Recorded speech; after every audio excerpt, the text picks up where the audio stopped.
Staying with Aunt Sue. During my formative years, I used to spend the summer holidays with my Aunt Sue and her daughter Sally. I admired my cousin very much, and wanted to impress her, but she always seemed to treat me as much younger than she was, although there was less than a year between us. Sally was very pretty, with coppery hair, brown eyes, and a warm, cheerful face that was never far from a smile.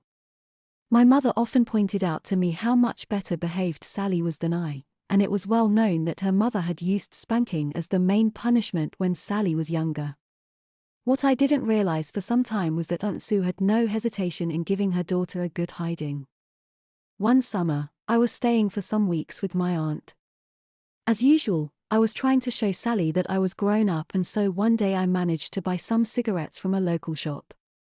I'd never smoked before and neither had Sally. She told me it was absolutely forbidden, and that we would be in serious trouble if her mother found out.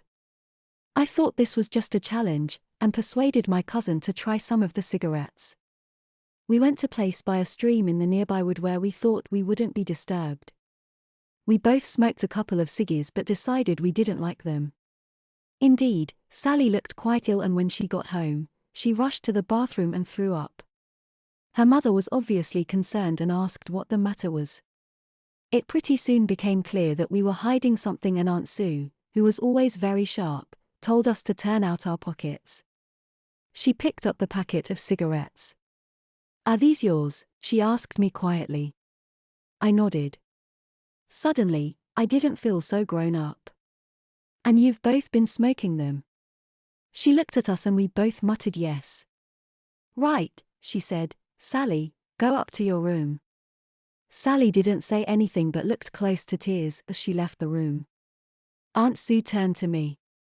She was always calm and direct, never needing to shout to make a point. "Michael, I'm sure Sally told you the smoking is not allowed." I nodded. "So you have both been deliberately disobedient. In a minute, I shall go upstairs and I shall give Sally a good smacked bottom, and I think that you should have the same punishment." I was absolutely numb with shock. Firstly at the thought that my lovely cousin was going to be spanked, and then at the idea that I would be getting the same. Aunt Sue told me to go to my room and wait for her. I just sat on my bed, stomach churning, and hands shaking. I heard my aunt go into Sally's room next door. There was a murmur of voices for a minute or two, then a pause, and then smack. Then again. Smack, smack, smack. I could clearly hear the sound of my cousin getting her punishment, and by the sound of the slapping, it was obviously a hard spanking. It seemed to go on for ages, but Sally made very little sound as far as I could hear. At last it stopped, and I heard the door close. My aunt came into my room. She was rather flushed and breathing heavily, but I had no doubt that she was quite able to deal with me as effectively as she had her daughter. She said, "Michael, I'm very disappointed in you for encouraging Sally to misbehave in this way. If it wasn't for you, she wouldn't have done wrong and had to be punished. Are you willing to accept the same punishment?"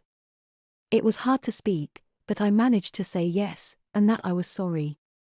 "Good," Aunt Sue said. There was no question of disobeying her instructions. My aunt went to the bed and put the two pillows on top of each other at the edge of the bed. "Lie face down there."